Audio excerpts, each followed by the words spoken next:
Hey everybody, welcome back. Here we go again. I'm going to take a break here in a minute, but I was going through some pictures because a lot of people over the years have sent me pictures about things that happened up there, times that I was there, when I was younger and stuff and I didn't know or didn't have pictures of, so they would send them to me. So I thought I would show them to you, and as I go through, I'm going to explain the different people that I have in these pictures. Hold on. So, here's one of them. This is the guy, Daniel Kellen, I'm telling you about. The guy that loved the kitty, the kid feces thing. So, for educational purposes now, we just need to be very truthfully honest. So, let's not shame people that, it could be just as fetish, even though it was a child fetish. Maybe it was that. I don't know. I've never got to ask him, like we said.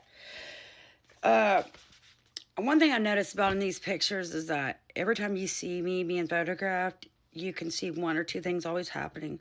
One or three things. One, I'm always being guarded. Two, if somebody's standing by me, that means they're guarding me. Two, I'm always either sitting down. Or three, I'm taking care of my little brothers.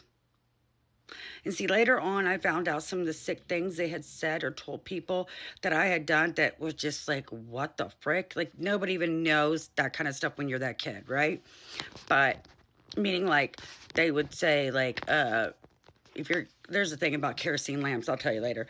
But they would come up with these real, like I said, the tape measure. They would just do stuff that's just so unhinged, it's hard to wrap your mind that was their reasons. But that's the reasons they gave. So, here's a picture of me.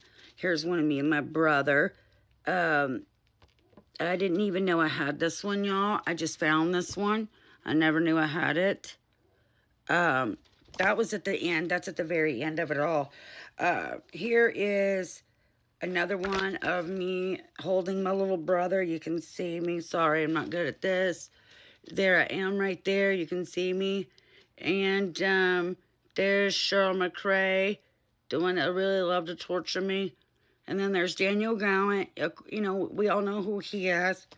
We need to call him Poopy Pants or something. I don't know. This is another picture of me. And that's my mom next to me. Look how horrible I look, y'all. Oh my God, it's so sad to see. There's that porch I was telling you about that they put the gun up right here to my brother. This is where he was. He was pushed up against that. And Ron McRae had a .357 on him. And that he had it on this brother right here. This is him. This is my brother, Ronnie Jr. Here's the guy that came up there and had a whole host of fun with me. And then there's so many. It's crazy when here's other people that were part of the cult / I think it's more of just a sadistic torture child camp, because it really wasn't church related. It was just kind of like sick stuff that they would do to people, and kids, especially me. Here's another one. I know y'all seen this one, but this is me. Look how sad I look. It was a horrible place. This is some of the stuff they would do. They would paint this stuff on trucks and try to go out and supposedly save the world. They're going to go out and tell everybody they're going to hell, that being gay is evil. You're going to burn in hell if you're a woman, gay, Catholic, anything. So, yeah, that was some of the stuff they would do. There was a lot of stuff that they would do. This is both my parents. These are the ones that held me hostage. That's the cabin that they built up there on top of that mountain. That's that door they drugged me in through that I was telling you about earlier. And it's just, this is some of the stuff like where they would go and street preach. They call it preaching. It's really just terrorizing people. It's not even, they would just do it to certain people, like Catholics, for example. They love to do it to the Catholics and the gays. Like they had a thing for that. And it was just terrible. Here's my brother that passed away and died. There's his graveyard. It's on top of that mountain in Ronnie. Never mind. I'm just going to say, this is one of the reasons I won't stop fighting, is that this is my brother, Ronnie. And me and him fought so hard to survive. Here's his friend, Chris Garrettson. He actually saw me locked in that closet room. Yeah, he saw it. He's in Pennsylvania, too. Shout out to him, y'all. So you can go ask him all about it. He absolutely knows all about it. There's my brother Ronnie. There's my father. There's my brother Steven. Oh, there's Daniel Cowan again. Shout out Daniel Cowan. Oh, here we go. There's Chris again. Chris Garrettson, how are you? Shout out to you, dude. These are the people that watch and witness what happened to me.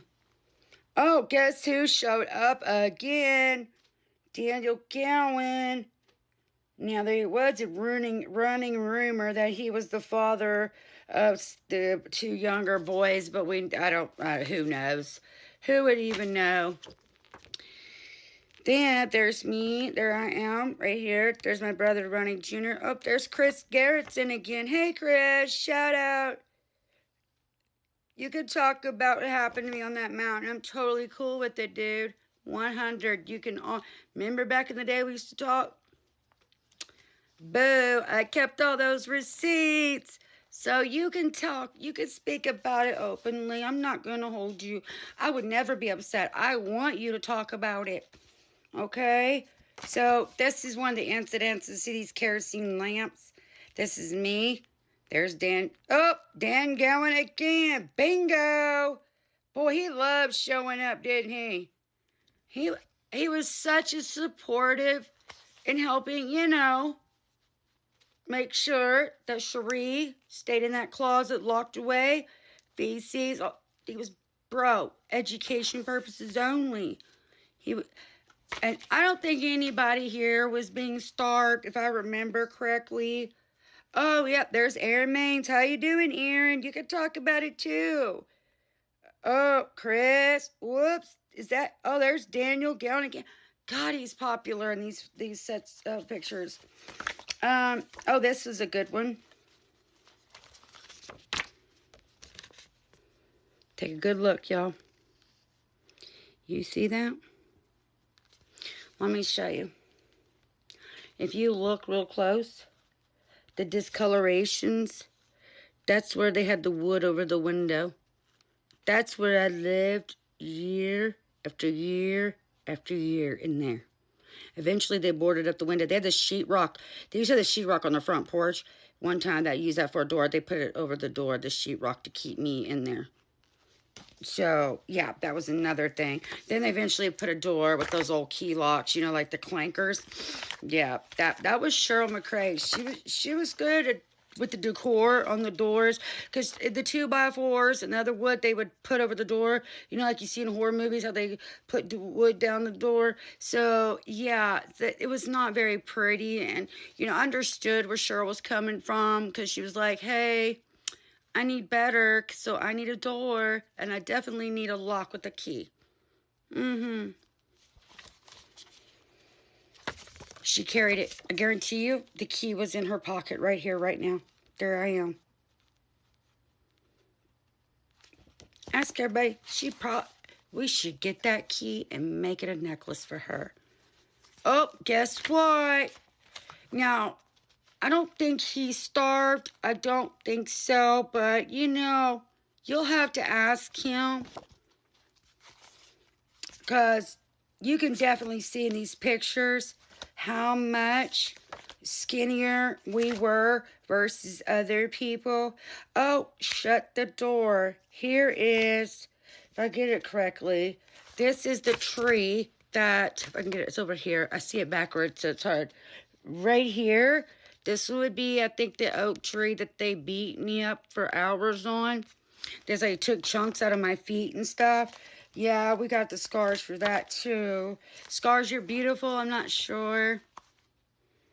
No wonder Ron used to say, Ron McCrae used to call me a rat tail. I mean, I kind of get it now, right? He used to say I was the ugliest little girl that was ever born, like looks-wise.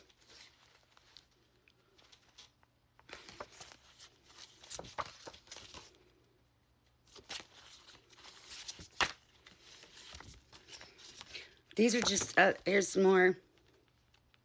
You see, you always see I'm next to Cheryl because she is the hostage holder, okay? Thought I would share that. I'll get back with y'all some more because I got tons. This is why I want justice.